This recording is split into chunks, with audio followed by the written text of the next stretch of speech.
Assalamualaikum warahmatullahi wabarakatuh. Mari dukung channel Ustadz Ali Imran Napitupulu dengan klik tombol subscribe, like, and comment supaya channel ini kedepannya lebih maju dan bermanfaat.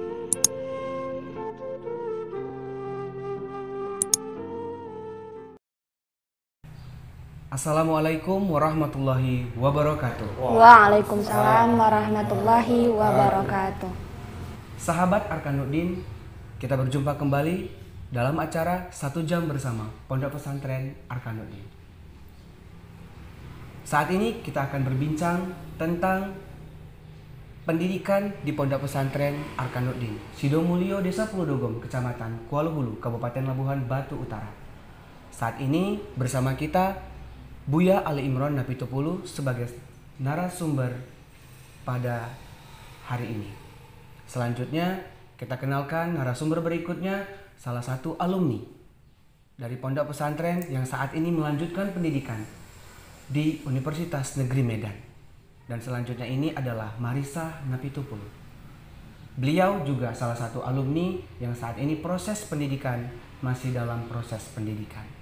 Baiklah, di sini saya akan memperkenalkan diri saya sendiri, yaitu saya pembawa acara Budiman Parapat Sarjana Hukum yang saat ini akan membawa acara ini dalam 1 jam ke depan.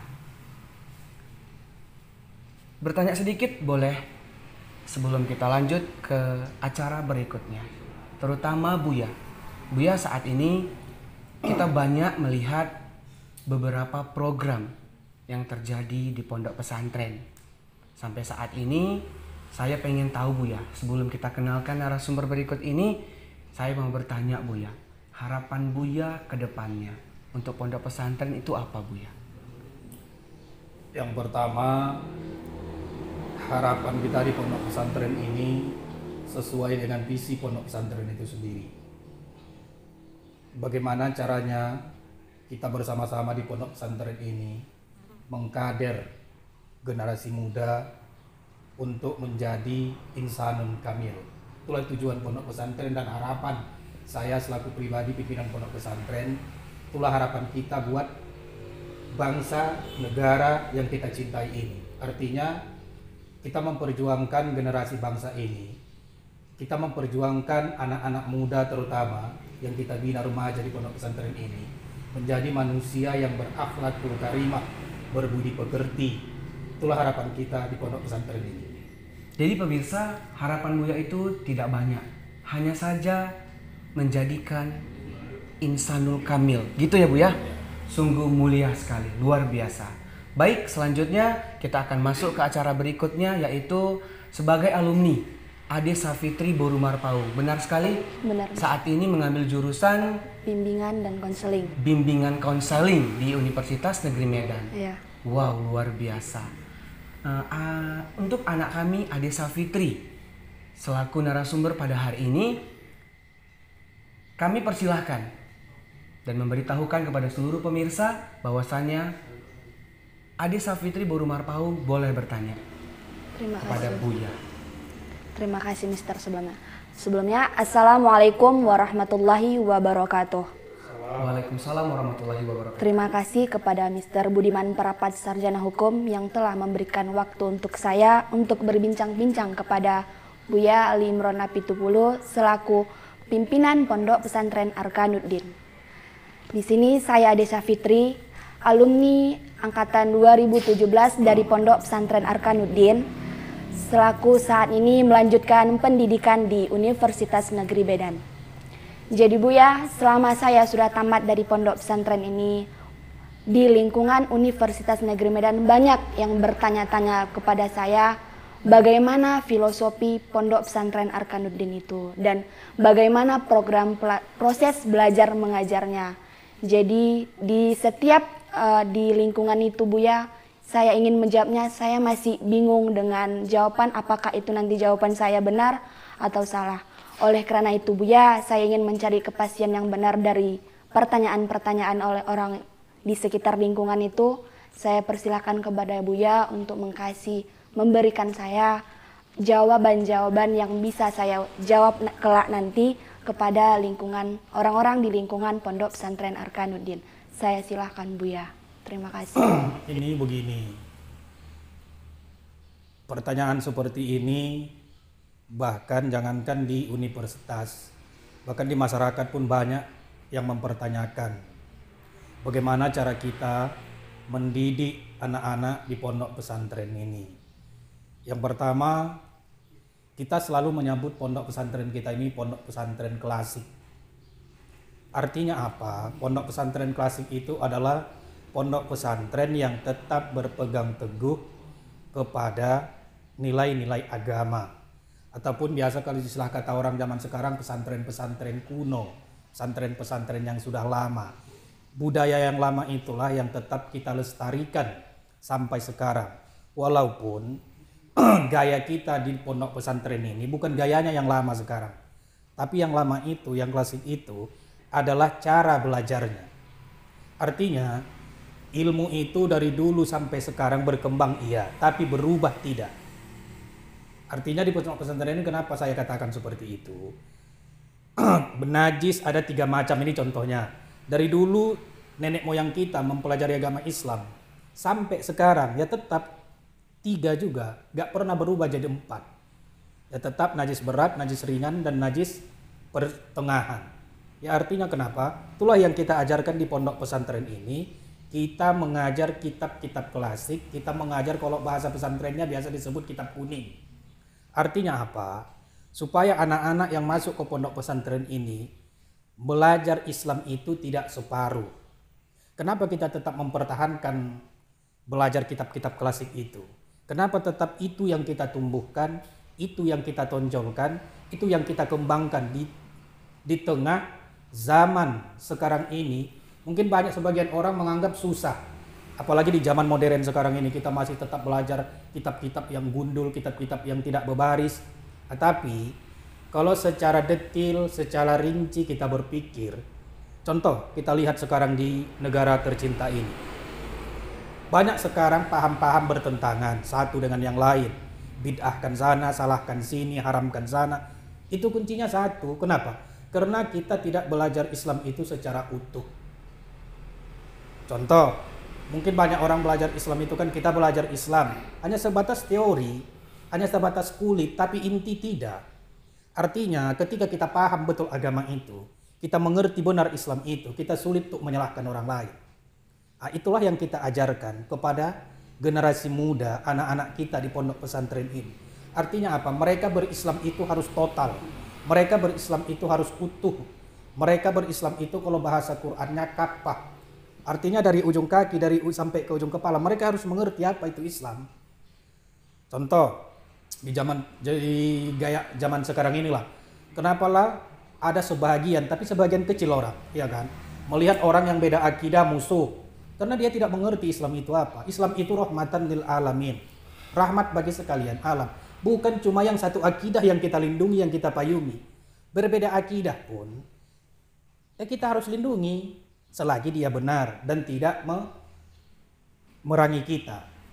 Ya kita harus lindungi. Itulah yang kita kembangkan, kita ajarkan kepada anak-anak kita yang ada di pondok pesantren ini. Supaya mereka jangan gagal paham. Apalagi salah paham tentang agama itu. Apalagi di tengah terpaan zaman sekarang ini, kita prihatin mendengar. Salah satu banyak orang mengatakan Islam itu radikal, Islam itu keras, Islam itu... Enggak, Islam itu enggak radikal. Islam itu keras, bukan. Islam itu mengajarkan kedamaian, mengajarkan kelembutan. Itulah yang kita ajarkan di lokal-lokal kepada anak-anak kita yang di pondok pesantren ini, supaya mereka tahu hakikat agama dan Islam itu sebenarnya. Izin Buya, berbicara tentang klasik tadi Buya, mengarah kepada apakah ahli sunnah wal jamaah seperti itu gimana Buya? Kita gini, kan sekarang kan di zaman sekarang ini, mungkin kita melihat pun di YouTube banyak orang perang tentang pendapat segala macam ini. Ya pesantren ini, ya kan kita belajar kitab klasik itu. Ya jurusannya ya satu, apa itu ahli sunnah wal jamaah. Tetap kepada ahli sunnah wal jamaah ya Tetap kepada ahli sunnah wal jamaah. Gini, kenapa saya bilang tadi di awal banyak orang yang gagal paham. Ini kan 4 mazhab, 4 imam. Keempat imam ini, yang manapun kita ikuti boleh, gak jadi masalah, benar.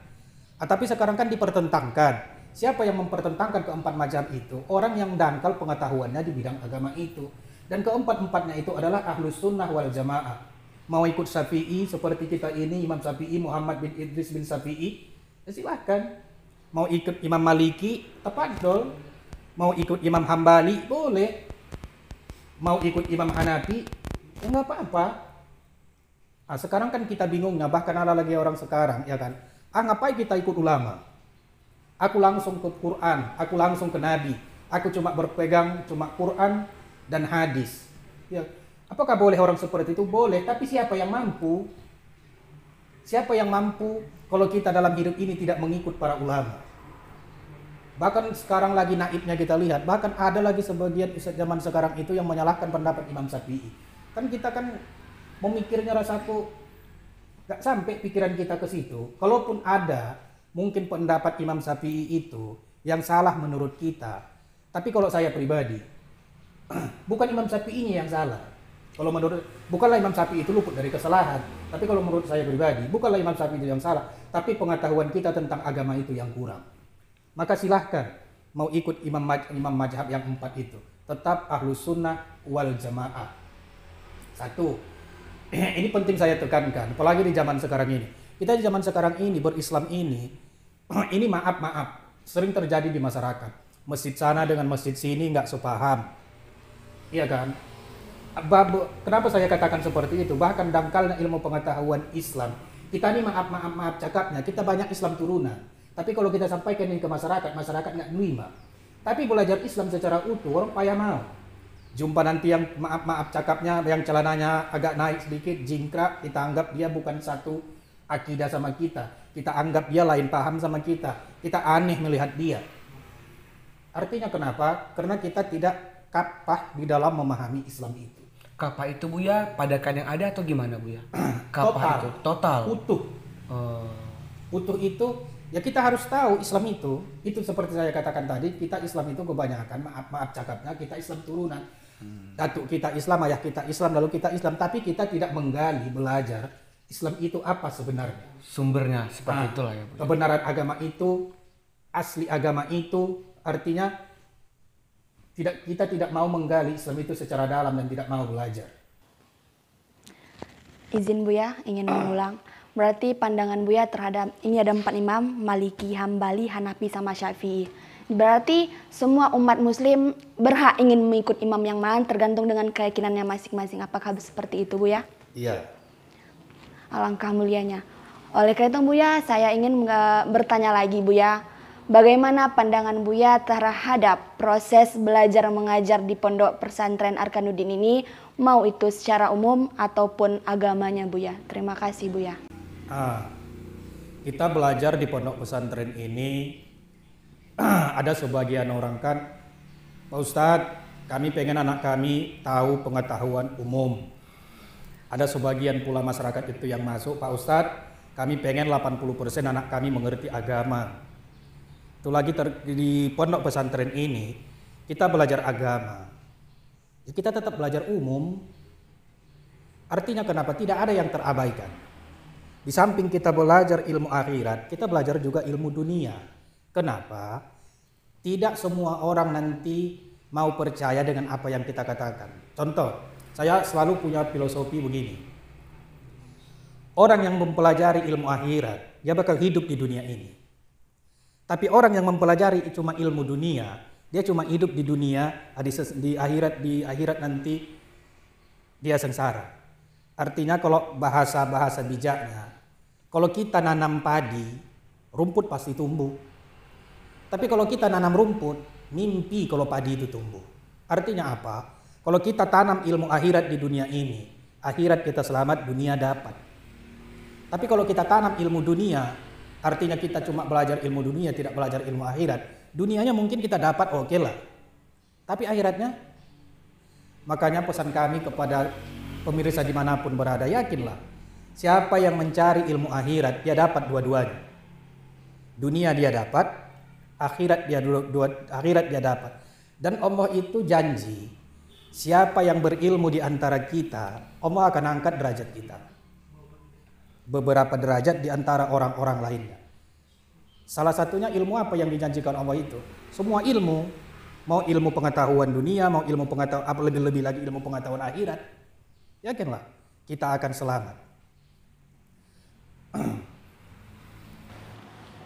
Terima kasih Buya atas penjelasan yang telah Buya berikan. Nah, ingin saya tanyakan kembali Buya, bagaimana sih Buya pandangan Buya? Apakah Buya, kan ada Buya gini, sebagai kepala sekolah ada berkata seperti ini, saya tidak ada santri yang ataupun guru yang ingin melamar dia bahwa saya ingin sebagai guru, begitu kan Buya di pihak sekolah. Ada Buya, pimpinan ataupun kepala sekolah itu memandang kualitasnya tamatan dari mana, apa jurusannya, bagaimana tingkatannya, apakah dia dari universitas atau hanya sebagai tamatan SMA gitu Buya. Jadi yang ingin saya tanyakan di sini Buya, apakah Buya memandang seseorang itu dia untuk mengajar di sini hanya dari kualitasnya atau kuantitasnya dia Buya terima gitu. Saya kembalikan kepada Buya. Izin Buya. Baik pemirsa, sebelum kita lanjut tentang pertanyaan Adi Safitri, Bu Rumar Paung, gak apa-apa kan Buya? Ya. Karena pertanyaan itu sangat idealis Buya. Saya tertarik supaya pemirsa juga tahu bahwa Pondok Pesantren Arkanuddin Sidomulyo Desa Purwodogom, Kecamatan Kolhulu, Kabupaten Labuhan Batu Utara saat ini telah melangsungkan pendidikan yang dikatakan dulu dan sekarang itu jauh berbeda. Karena kita sekarang sudah teragriditas B dan selanjutnya tingkat wusto ataupun SMP dan MTS, tingkat kuliah MA dan SMA. Saat ini Pondok Pesantren sudah teragriditas B. Jadi harapan kita kepada seluruh pemirsa, doa kami, doa para pemirsa sangat kami harapkan untuk kemaslahatan Pondok Pesantren di masa yang akan datang. Silahkan Buya. Bagaimana dengan tenaga pendidik yang mengajar di pondok pesantren? Apakah pondok pesantren kita ini yang kita terima hanya bergelar sarjana ataupun yang kita terima itu hanya sebatas tamatan SMA? Kita menerima guru itu yang pertama sesuai dengan bidangnya masing-masing, keahliannya masing-masing, ilmu apa yang dia miliki, ilmu apa yang dia kuasai. Contoh, sebagian besar yang mengajar di pondok pesantren kita ini, terutama guru-guru agamanya, itu mereka kebanyakan tamatan dari ulia. Ulia itu apa? Setaraf dengan MA, setaraf dengan SMA, setaraf dengan aliyah. Dan mereka itu punya ijazah, kalau SMP namanya usto, kalau SMA namanya ulia. Kenapa? Karena untuk mengajar seperti yang saya bilang tadi, untuk mengajar kitab-kitab kuning tadi, kitab-kitab klasik tadi, kadang ini maaf, kadang gelar gak jadi jaminan juga. Kenapa? Kebanyakan orang yang bisa mengajarkan itu adalah orang yang memang alumni pondok pesantren. Yang tamatan klasik Buya, yang tamatan klasik. Itu pun orang-orang yang sama status pesantrennya seperti kita. Maksudnya, ya mereka harus juga belajar tamat dari pondok pesantren klasik yang mempelajari kitab kuning itu. Sekarang lah contohnya. Kadang kita baca Quran aja, iya kan, lagi mau salah. Apalagi membaca kitab yang tidak ada barisnya sama sekali. Jadi siapa guru yang kita terima itu melihat kemampuan dia. Artinya apa? Sekarang ini kan banyak guru-guru kita ini kan sebagian tamat itu kan dari pondok pesantren klasik di Pulau Jawa. Kenapa dari sana kita ambil? Karena yang banyak mempelajari kitab-kitab klasik itu saat ini itu kebanyakan di Pulau Jawa. Walaupun kita di Sumatera Utara ini juga banyak. Tapi saat ini guru-guru kita lebih banyak dari sana. Jadi banyak juga guru kita yang bergelar sarjana, nilai plus bagi pondok pesantren. Tapi tidak semua juga sarjana. Kenapa? Sesuai dengan bidangnya masing-masing. Karena pernah waktu itu kita belajar, contoh kita belajar fikih, kita belajar tafsir. Kita di sini kan kalau kita sudah ulia, kita belajar tafsirnya itu kan tafsir Jalalain, iya kan? Kalau tafsir Jalalain itu diajarkan orang, contohlah kalau kita kriterianya kita cari, dia mengajar harus sarjana. Mungkin banyak orang sekarang ini kan gelarnya kan SPDI, tapi sanggupkah dia mengajarkan jalan lain itu? Belum tentu Bu ya. Itu sebabnya. Kenapa? Karena orang yang mengajarkan itu memang orang-orang yang kebanyakan yang bisa itu dari pondok pesantren klasik juga, yang mengerti. Karena kita takut juga begitu nanti kita setiap apa kita terima ya orang. Artinya kenapa? Kita juga sebagai pimpinan saya menjaga juga tentang pemahaman anak-anak. Kenapa pemahaman anak-anak itu harus dijaga? Ketika kita salah menyampaikan ilmu, maka salahlah mereka beramal. Itu mungkin. Masya Allah, sungguh luar biasa. Berarti Buya, Pondok Pesantren Arkanuddin ini tidak memandang orang hanya dari covernya saja Buya. Oleh karena itu Buya, pertanyaan yang ingin saya pertanyakan kembali Buya, bagaimana sih Buya, kan dari pada saat saya masih belajar di Pondok Pesantren Arkanuddin, saya begitu banyak Buya, sudah 3 tahun saya tamat dari sini, banyak perubahan Buya terhadap Pondok Pesantren Arkanuddin. Mau itu alat-alatnya, mau itu suasana proses belajar mengajarnya. Yang ingin saya tanyakan Buya, bagaimana sih Buya? Apakah itu dari saran Buya, ataukah itu Buya mencari dana ke sana, atau Buya memang orang yang hartawan Buya bisa mengembangkan dengan sebentar Pondok Pesantren Arkanuddin ini dengan tanpa kita sadari sudah memiliki fasilitas komputer yang lengkap, memiliki asrama yang begitu mewah. Itu ingin saya tanyakan Buya, bagaimana sih Buya bisa kayak membuatlah suatu kayak apa sih namanya? Sarana prasarana seperti itu ya. Itu sudah lengkap Buya gitu dari yang sebelumnya gitu Buya. Saya kembalikan Buya. Oh gini, kita tahun demi tahun, insya Allah pembangunan pondok pesantren semua seperti yang disebutkan tadi, insya Allah bertambah.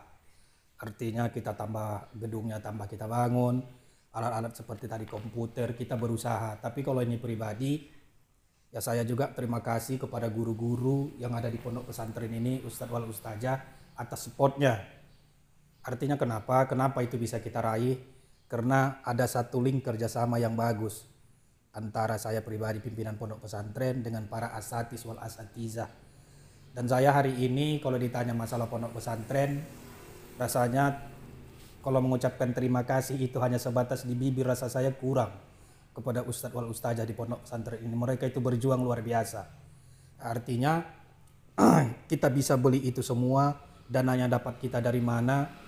Itu sebagian ada sedekah umat, sebagian ada yang kita cari ke sana kemari.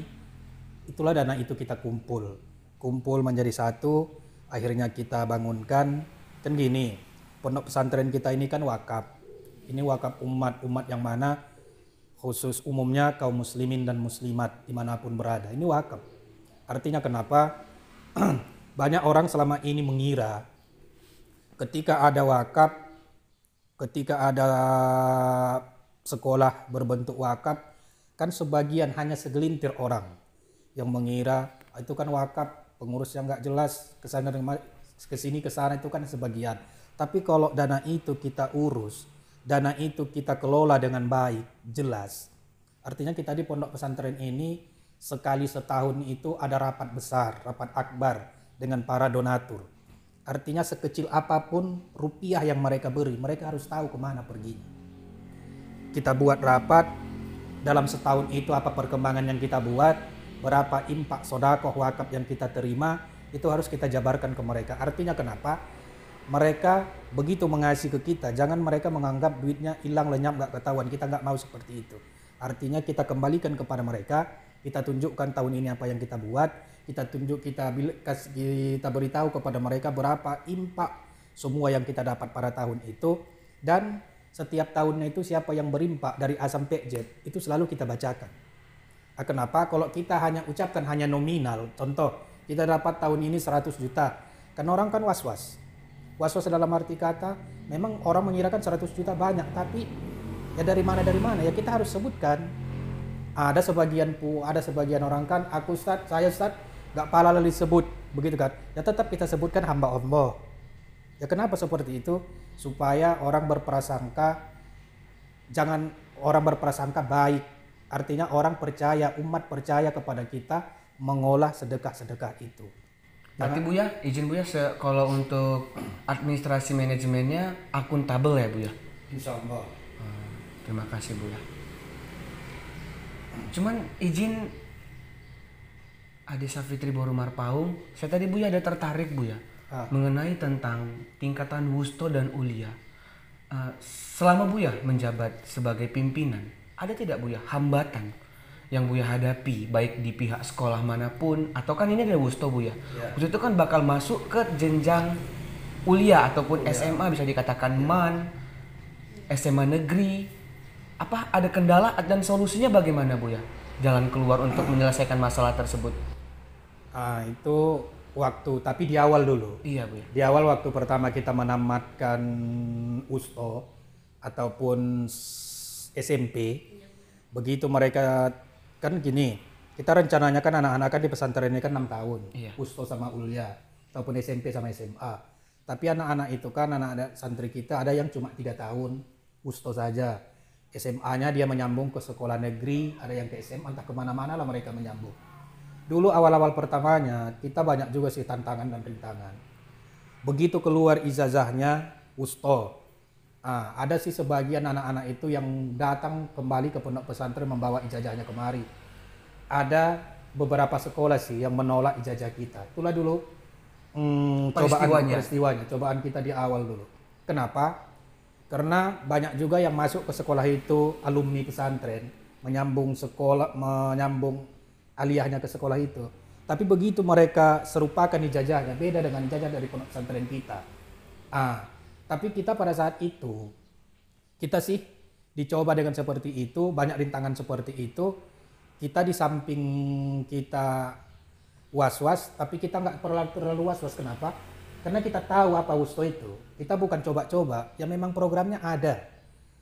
Begitu kita datang ke sekolah tersebut, kita kasih tahu begini begitu segala macam, bla bla bla segala macam. Ya akhirnya nggak ada rintangan. Dan langsung jumpa dengan kepala sekolah gitu Buya. Jumpa kepala sekolah. Dan sambutan mereka tuh Buya, apakah mereka terima atau gimana Buya? Karena saya pada prinsipnya ketika datang ke sekolah itu, saya usahakan jumpa dengan kepala sekolah. Iya. Kenapa saya usahakan jumpa dengan kepala sekolah? Karena supaya acara itu deal, kan lebih mudah ngurusnya dengan kepala sekolahnya. Iya betul sekali. Yang pertama, mereka cocokkan ijazah kita dengan ijazah dari pondok pesantren lain. Ya, secara apa ya beda. Kenapa? Karena umumnya di Kabupaten Labuhan Batu Utara ini, di Kabupaten Labuhan Batu Utara ini, pondok pesantren yang wusto ulia itu cuma kita. Cuman kita. Cuma di Labuhan Batu Utara ya Buya. Arkanuddin di Labuhan Batu Utara. Di Labuhan Batu Utara. Dan di Sumatera Utara ini yang ada pondok pesantren wusto itu cuma 44. 44 ya Buya. Kalau saya nggak silap, 44 pondok pesantren. Cukup banyak ya Buya. Yang ada di Sumatera Utara. Banyak, tapi kalau dibandingkan jumlah pondok pesantren di Sumatera Utara ini, wusto itu bisa dikatakan sedikit di pondok sedikit ya Buya. di Nominalnya Sumatera, seperti nominalnya. itu. Jadi ketika mereka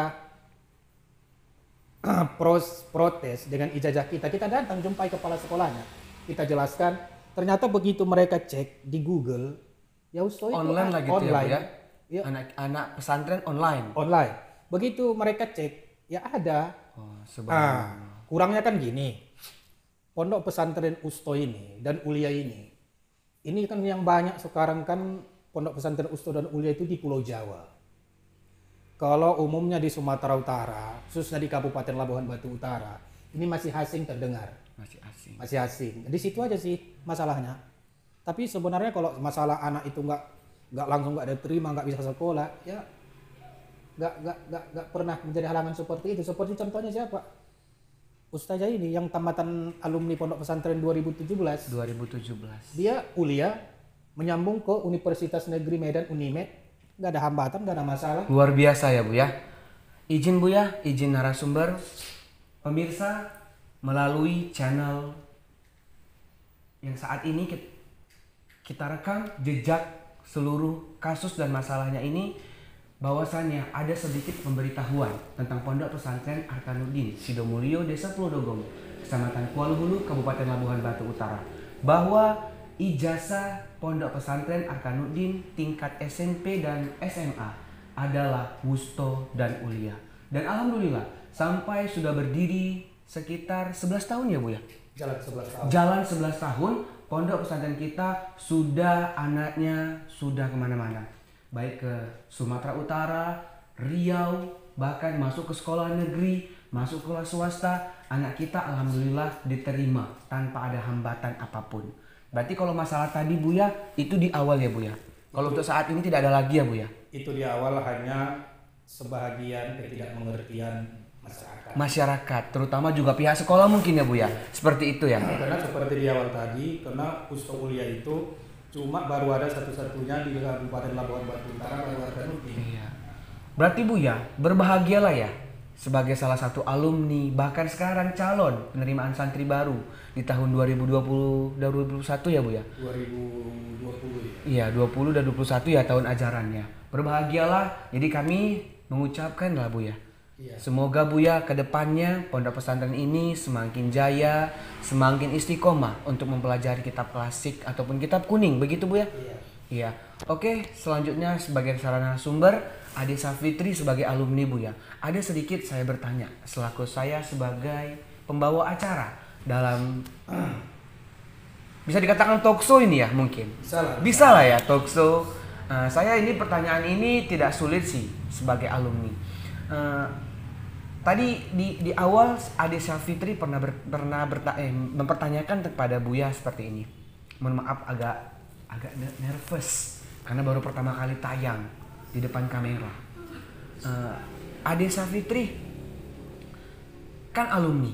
Iya, Mister. Pasti banyak ya bingung menjawab di universitas sana. Bener, Mister. Tentang pondok pesantren. Saya pengen tahu langkah-langkah Ade Safitri menjawab strategi untuk pasti otomatis mempertahankan ya pondok pesantren tentang kemaslahatan, tentang pendidikan, tentang kebaikan, nggak mungkin ya tentang keburukan Arkanuddin seperti itu. Bener, Mister. Nah, bagaimana cara si Ade Safitri menangkis pertanyaan-pertanyaan yang kurang baik? Terima kasih Mister atas pertanyaannya. Cerita sedikit ya. Boleh, silakan. Pada waktu saya ingin menyamar jadi SEMA, cuman gagal Mister, nggak jadi. Di situ saya ada berbincang sedikit kepada pihak wakil dekan di Fakultas Ilmu Pendidikan Universitas Negeri Medan. Sudah sempat berbincang ya dengan wakil dekan, luar biasa. Pada saat itu saya ditanya Mister, tamatan dari mana gitu kan. Saya menjawabnya dari Pondok Pesantren Arkanuddin. Itu letaknya di mana? Di Labuhan Batu Utara, pada desa Pulau Dogom, saya bilang. Jadi mereka bertanya bagaimana kualitas dan kuantitas pendidik di Pondok Pesantren Arkanuddin. Dan di situ saya menjawabnya Mister bahwasanya pendidik di Arkanuddin itu adalah orang-orang yang kualitasnya itu betul-betul tidak mengharapkan balasan imbal balik dari pimpinan pondok pesantrennya langsung gitu. Nggak ada mengharapkan kalau maaf cakap nih Mister kan. Kalau guru-guru pada saat sekarang itu berapa sih gajinya gitu kan Mister? Seperti itu ya? Iya, berapa sih gajinya? Ada nggak THR yang diberikan oleh pondok pesantren itu? Saya di situ mengatakan bahwasanya orang yang berjihad di pondok pesantren itu adalah dengan ikhlasnya hati seseorang itu. Contohnya saya berkata ada alumni dari pondok pesantren yang saat ini berlangsung di mana Mister yang di Madinah atau di mana sih yang Hafiz 30 juz itu? Di Turki. Nah, saya berkata insya Allah beliau iya. Beliau bulan 7 bakal balik ke Indonesia. Tamatan dari pondok pesantren Arkanuddin. Saya juga menyampaikan bahwasanya ada alumni pondok pesantren yang berangkat ke Turki dengan Hafiz 30 juz. Bahwasanya pihak wakil dekan itu sendiri mengatakan memang benar-benar pendidik itu nggak butuh dengan namanya dana ataupun balasan imbal balik. Oleh karena itu wakil dekan mengatakan berarti maaf Bu ya, berarti pimpinan pondok pesantren Arkanuddin nggak banyak nego-negonya gitu. Luar Mister. Biasa. Saya merinding loh. Iya, saya merinding mendengarnya. Begitu langsung dari wakil dekan pihak Fakultas Ilmu Pendidikan Universitas Negeri Medan. Saya kembalikan Mister. Oke, terima kasih kepada alumni selaku Ade Safitri selaku alumni Pondok Pesantren Arkanuddin. Buya, izin Buya sekali lagi Buya. Dan Buya juga bisa Buya bertanya sama Ade Safitri selaku alumni. Silahkan Buya. Gini, selama ada di pondok pesantren ini, dan 3 tahun yang lewat selesai dan menyambung ke Unimed di Kota Medan. Apalah ilmu yang paling bermanfaat yang ada dapat dari pondok pesantren ini yang bisa dibagi-bagikan kepada teman sahabat di universitas sana? Terima kasih Buya, pertanyaannya saya ingin menjawab. Ilmu yang dapat saya bagikan dari pihak pondok pesantren Arkanun ini Buya, saya di Medan bisa mengajar mengaji Buya. Saya mengajar mengaji beserta sedikit demi sedikit saya belajar tajwid kepada adik-adik SD maupun SMP di masjid apa ya namanya, lupa nama masjidnya, intinya itu di Jalan Tombak Buya di Kota Medan. Saya belajar mengaji di masjid. Pada waktu itu Buya saya bawa di kos karena saya belum minta izin kepada pengurus masjidnya. Oleh karena itu saya datangi masjidnya dan saya mengajar di situ Buya. Mau itu mengaji Al-Quran, alif-alif, Iqra beserta tajwidnya Buya. Dan saya di sana juga sempat mengajarkan tentang bagaimana tata cara sholat Buya. Seperti itu Buya. Itu kan gini. Tadi kan sebelum saya bertanya, Buya bertanya kepada Ade, Buya tadi menyimak apa yang dikatakan wakil dekan kepada Ade. Berapa sih honor yang diterima di pondok pesantren itu? Kenapa saya tadi bertanya seperti itu? Sebenarnya yang diharapkan mengajarkan agama, yang diharapkan mengajar guru, itulah tadi yang seperti Buya tanya itu. Kesuksesan seorang guru itu bukan diukur dari segi seberapa banyak harta dia. Enggak. Kesuksesan guru itu ketika murid-murid mereka, ketika yang mereka didik bisa mengajarkan ilmunya pula kepada orang lain. Itulah kesuksesan sebagai seorang guru. Itu bayaran yang tidak ada nilai. Artinya itu bayaran yang tidak ternilai. Jadi mungkin tadi wakil dekan itu bertanya, itulah jawabannya yang Buya tanyakan sama Ade. Kenapa? Ketika apa yang kita ajarkan kepada murid kita itu bisa mengajak orang lain dan mengajar kepada orang lain, di situ kebahagiaan yang tidak terhingga bagi seorang guru. Jadi ini mohon maaf, saya juga lewat video ini berpesan kepada semua guru, khususnya kepada guru-guru yang mengajarkan ilmu agama, ya kan? Karena sebaik-baik kita memberi nafkah kepada keluarga kita, berilah keluarga kita nafkah dari mengajarkan agama. Tetapi, ya kan, kita tidak boleh begitu kita mengajarkan agama lalu berpatokan kepada uang. Itu yang tidak boleh. Tapi ketika kita diberi, terimalah. Sama dengan kita berdakwah. Kita berdakwah ke sana kemari, kita ceramah ke sana kemari. Ya kan? Ada sebagian orang kan berpatokan berapa sih yang dikasih. Allah tidak Allah sangat benci kepada orang-orang yang seperti itu. Artinya kalau jiwa kita memang pendidik, kita membesarkan agama ini, kita berdakwah di jalan Allah ini, apalagi kita di bawah naungan atap pondok pesantren, lakukanlah dengan hati, lakukanlah dengan ikhlas. Allah pasti mengasih lebih untuk kita. Artinya kenapa? Seperti yang di awal tadi ada bertanya, dari mana sih dana pondok pesantren ini? Apakah saya orang kaya? Saya orang maaf. Saya hidup pas-pasan, tapi saya selalu merasa kaya. Artinya kenapa? Kita nggak boleh merasa miskin.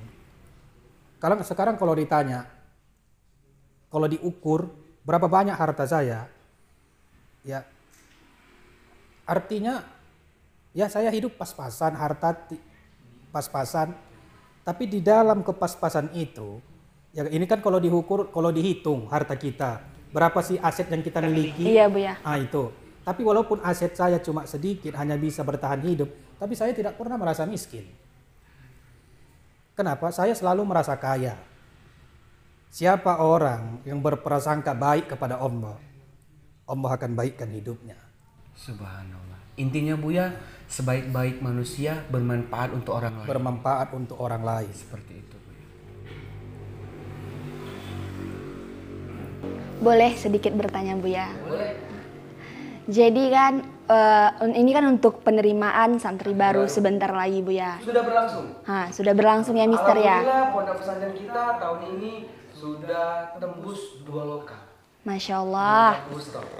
Sudah semakin meningkat untuk santrinya ya Mister. Luar biasa. Otomatis kan kalau pribadi saya dulu Buya, bahwasanya ingin masuk ke sekolah itu Buya, kita melihat kualitas gurunya, kualitas proses belajar mengajarnya. Kalau untuk anak-anak pada saat ini pasti Buya melihat kualitas organisasi Buya. Jadi saya ingin bertanya pada Buya, ada kan kalau misalnya orang tua memasukkan anak kepada pihak pesantren itu, anakku mau jadi hafiz, aku mau jadi ahli hadis gitu Buya. Jadi bagaimana sih Buya proses organisasi di pondok pesantren ini Buya? Begitu. Saya silahkan Buya. Gini, yang pertama proses pendaftaran di pondok pesantren ini kita kita awal bulan 6 kita sudah tutup pendaftaran. Kenapa? Karena kita menerima santri itu untuk usto aja cuma 2 lokal. Kenapa? Keterbatasan lokal. Dan udah itu pesantren kita ini agak aneh sedikit dan banyak orang bertanya, dan bukan 1 orang. Kita nggak pernah promosi sama sekali. Kita tidak pernah pasang spanduk, kirim baleho segala macam, enggak. Saya meyakinkan, saya yakin dan mengajak seluruh asatiz wal asatizah, kita nggak penting promosi. Yang penting promosi kita anak-anak yang ada di pondok pesantren ini. Ajar saja mereka dengan baik, kasih pengarahan kepada mereka, tanamkan kepada mereka ilmu. Di mana promosinya? Ketika mereka pulang ke kampungnya masing-masing. Karena di pondok pesantren ini kan bermacam dari kampung sana, kampung sini. Mereka lah yang sebagai promosi di kampungnya masing-masing. Mereka bisa hafal Quran, mereka bisa ketika ditanya hukum ini, hukum sana, mereka bisa jawab. Itu promosi yang luar biasa. Jadi kita nggak ngabis-ngabiskan uang buat spanduk apa segala macam lah, ditiup angin habis buat torbangan. Bukan seperti itu. Artinya kenapa? Kita cuma mengajar anak-anak itu di sini dengan baik. Mereka lah yang akan menjadi promosi kita. Apalagi masyarakat sekarang. Kita buat pun sekarang baleho segala macam cantik-cantik. Kalau nyatanya hasil yang di pesantren itu nggak ada, orang nggak akan masuk. Artinya kenapa orang sekarang nggak ada gunanya yang beginilah begini, kita nggak banyak cakap. Sekarang kita di pesantren ini saya pribadi dan kepada guru-guru, kita nggak usah banyak cakap, tapi kita banyak berbuat. Baik pemirsa. Baru tunggu. Oh lanjut Buya, mohon maaf Buya. Saya lupa apa tadi yang ditanyakan tadi. Tentang organisasi Buya, organisasi kalau misalnya kan Buya ada anak itu ingin anakku mau jadi hafiz masuk pondok pesantren gitu Buya. Programnya seperti itu ya, programnya. Saya tadi lupa menjawab. Saya sambungkan tadi yang di awal. Akhirnya lupa ujungnya gini. Iya Buya. Karena ada sebagian orang tua masuk anaknya ke pondok pesantren, Ustaz, aku pengen anakku pengen jadi hafiz. Ustaz, aku pengen anakku mau jadi A, jadi B, jadi C segala macam. Ini kadang-kadang di pondok pesantren ini. Kan itu kan ada pilihan-pilihan. Contoh, kita di pondok pesantren ini yang kita terutama kita menuruti kemauan anak. Karena nanti ada juga pengalaman kita yang lewat. Orang tuanya pengen anaknya jadi hafiz, tapi anaknya nggak mau jadi hafiz. Itu yang sulit. Ginilah tahun ajaran baru masuk, tapi di pondok pesantren kita ini tidak semua mereka menghafal Quran. Tergantung bakat masing-masing. Ada sebagian kita suruh ngapal Al-Quran 3 ayat cuma 1 hari, dia nggak dapat. Memang basic dia nggak di situ. Artinya kenapa? Kembali lagi ke anaknya. Siapa yang mau ikut program hafiz, menghafal Quran, jadi mana nanti bakatnya kita lihat. Yang Buya aku belajar kitab kuning aja lah, belajar kitab kuning. Buya aku mau mendalami ilmu hadis, terserah mereka bakatnya kemana. Artinya belajar itu nggak bisa kita paksakan. Dia harus hafal Quran semua, nggak bisa. Kenapa? Ya kita harus melihat bakat anaknya mau kemana. Makanya di pondok pesantren kita inilah masuk santri kita 60 untuk usto tadi ataupun SMP. Ya paling itu target kita yang ikut hafiz paling 15 dari 60 orang. santri ya Bu ya? Dari 60 santri. Karena kenapa? Kalau kita paksa masing-masing, ya mereka ya memang bukan di situ arahnya. Nyatanya tetap kita paksa, ujung-ujungnya mereka malas belajar agama. Apalagi anak-anak kan ternyata belajar agama itu pemaksaan. Gitu. Itu yang mau kita hindari. Bagaimana? Terima kasih Buya atas jawaban yang telah Buya berikan. Oke, ada sedikit informasi Buya dan Ustazah. Mungkin dari tadi bertanya para pemirsa. Dari tadi nungguin Ustazah Marisah. Dari tadi mau ada bicara ya seperti itu mungkin ya. Dia lagi proses belajar dari kakak alumni. Jadi dia nunggu, insya Allah mungkin syuting berikutnya ataupun video berikutnya bakal dia yang akan kita interogasi dan akan kita wawancarai. Karena dia sekarang ini lagi belajar dari kakaknya. Makanya kakaknya begitu tertata bahasanya, luar biasa. Kita bangga ya Bu ya, ada salah satu alumni pondok pesantren berani di depan kamera berbicara dengan bahasa yang tertata, luar biasa. Itu harapan kita Bu ya. Selanjutnya apakah ada Bu ya yang mau dipertanyakan ataupun dari alumni? Saya ingin bertanya satu lagi Mister. Boleh, silahkan. Di ruangan kepala sekolah ya Mister ya? Iya boleh. Buya. Hari ini kita berada di ruangan kepala sekolah. Ruangan Buya. Ini banyak sertifikat piagam penghargaan dari santrinya langsung ya Mister. Kalau boleh bertanya Mister, ini hingga sampai mana sih Mister santri-santri kita untuk mengikuti kegiatan MTQ, kaligrafi dan segala macam Mister? Saya ingin bertanya kepada Misternya langsung gitu. Langsung ke misternya bertanya. Saya sedikit aja pemirsa, karena yang berhak menjawab itu adalah pimpinan. Jadi saya salah satu di sini koordinator ataupun bisa dikatakan guru bahasa Inggris. Saya mungkin si Adi kenal dengan saya. Ih sombongnya ya. Nggak, sedikit aja. Bahwasannya salah satu kaderisasi saya tentang filosofi bahasa Inggris itu adalah Miss Marisa. Saat ini dia salah satu asisten coach di pondok pesantren dari bidang apapun. Kalau berbicara tentang prestasi, alhamdulillah kita sudah mengikuti beberapa event baik tingkat nasional dan pernah sekali nasional. Nasional internasional Bu ya. Nasional ya, masih nasional, yaitu 7 negara. Wow. Dan di situ wajib kita menggunakan bahasa Inggris. Wah. Nah, dan salah satunya adalah pesertanya Miss Marisa. Saat ini dia menjabat sebagai guru bahasa Inggris. Tapi tetap saya yang nomor 1 di pondok pesantren Arkanuddin. Ya. Jadi seperti itu. Kalau kabupaten sudah banyak. Iya, Mister.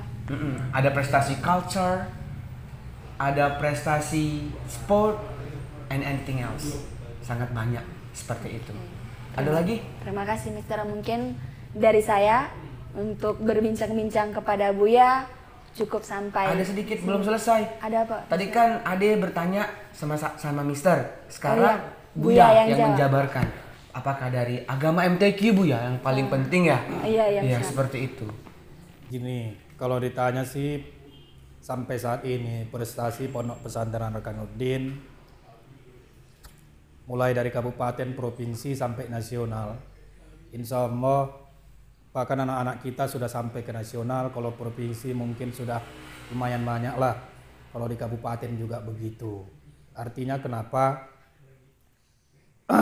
Salah satu bentuk rasa terima kasih saya kepada Ustazah wal Ustazah, alumni pondok pesantren dimanapun saat ini berada. Berkat mereka juga pesantren ini jadi besar. Terutama para alumni baik yang masih belajar di sini sekarang yang membawa nama pondok pesantren Arkanuddin ini mulai dari kabupaten, provinsi sampai ke nasional. Artinya pondok pesantren ini besar bukan karena saya hebat, bukan. Karena perpaduan semua. Ustadz wal ustazahnya, santrinya. Santri kalau di pondok pesantren ini kalau laki-laki kita sebut banin. Kalau perempuan kita sebut banat. Al-banin wal banat. Banin itu artinya anak laki-laki, banat itu artinya anak perempuan. Jadi karena kombinasi semua, mulai dari saya pimpinan, Bu Asatiz wal Asatiza, banin dan banat, berusaha semaksimal mungkin membesarkan pondok pesantren ini, akhirnya jadi besar. Itu. Tapi kalau prestasi insya Allah anak-anak kita bisa membanggakan. Dan harapan saya pribadi kepada alumni dimanapun berada, baik laki-laki perempuan, banin wal banat, jangan lupa pondok pesantren kita seperti selalu Buya ngajarkan di dalam lokal, berbaktilah kepada kedua orang tua. Yakinlah, al jannatu tahta aqdamil ummah, sorga di bawah telapak kaki ibu. Walaupun sekarang alumni kita entah kemana giginya semua, ada yang sekolah sana sekolah sini, sukses sana sukses sini, ingat Mahat Pondok Pesantren Arkanuddin. Kita pernah bersama-sama di sini. Ini mungkin segmen terakhir ya? Iya, segmen terakhir Bu ya. Segmen terakhir saya. Sudah 1 jam. Dimanapun alumni berada, banin wal banat yang sudah tamat sekolah, jangan pernah lupakan Pondok Pesantren Arkanuddin. Nah, pondok pesantren ini dibangun, didirikan oleh banyak orang. Dan saya hari ini mengucapkan secara khusus kepada masyarakat Desa Pulau Dogong, Kecamatan Kuala Hulu, Kabupaten Labuhan Batu Utara yang ikut andil bersusah payah mendirikan pondok pesantren ini. Saya atas nama pribadi kepada orang yang telah berjasa besar ke pondok pesantren ini, saya tidak bisa menyebutkan namanya satu persatu karena terlalu banyak yang beramal jariah di pondok pesantren ini. Saya mengucapkan atas nama pribadi, atas nama pondok pesantren, atas nama asatiz wal asatizah yang ada di pondok pesantren ini, terima kasih sebanyak-banyaknya. Saya pribadi tidak bisa membalas, hanya saya serahkan kepada Allah Subhanahu wa Ta'ala. Mudah-mudahan menjadi amal jariah kita dan membawa kita nanti ke dalam surga. Amin ya rabbal alamin. Amin. Pemirsa, itulah tadi 1 jam bersama Pondok Pesantren Arkanuddin. Lintas peristiwa bisa dikatakan seperti itu. Untuk dari Ade Safitri, ada ucapan terima kasih kepada pemirsa. Baik, Mister. Saya alumni angkatan 2017 dari Pondok Pesantren Arkanuddin mengucapkan terima kasih banyak kepada Buya telah meluangkan waktu Buya untuk berbincang-bincang tentang Pondok Pesantren Arkanuddin, dan saya berterima kasih kepada pembawa acara selaku Mr. Budiman Parapat, Sarjana Hukum yang telah meluangkan waktu saya untuk berbincang-bincang kepada Buya. Mungkin sekian dari saya. Assalamualaikum warahmatullahi wabarakatuh. Waalaikumsalam warahmatullahi wabarakatuh. Baik pemirsa, sudah 1 jam berlalu dan ucapan terima kasih sudah kita dengar dari Buya selaku pimpinan dan alumni Ade Safitri Boru Marfaung, dan dari saya juga mengucapkan ribuan terima kasih yang sudah diperkenankan untuk membawa acara ini. Kepada Buya dan Ade Safitri, Miss Marisa juga saya mohon maaf. Buya, boleh saya ada hal yang dirindukan ini dari santri? Boleh Buya? Kata-kata yang perlu selalu kita ucapkan di pondok pesantren? Boleh ya Buya? Boleh. Saya atau Buya? Oke pemirsa, seluruh santri dari alumni dari angkatan pertama dan sampai sekarang pasti selalu dengar kata-kata ini. Ila banin wal banat, ista'iddu lis sholatil juhri, udkhul ilal masjid al-an. Masya Allah. Dan selanjutnya, keep you more information the all the student in Pondok Pesantren, you must be entered in the mosque. Thank you. Billahi taufiq wal hidayah. Wassalamualaikum warahmatullahi wabarakatuh. Waalaikumsalam warahmatullahi wabarakatuh.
Assalamualaikum warahmatullahi wabarakatuh. Mari dukung channel Ustadz Ali Imran Napitupulu dengan klik tombol subscribe, like, and comment supaya channel ini ke depannya lebih maju dan bermanfaat.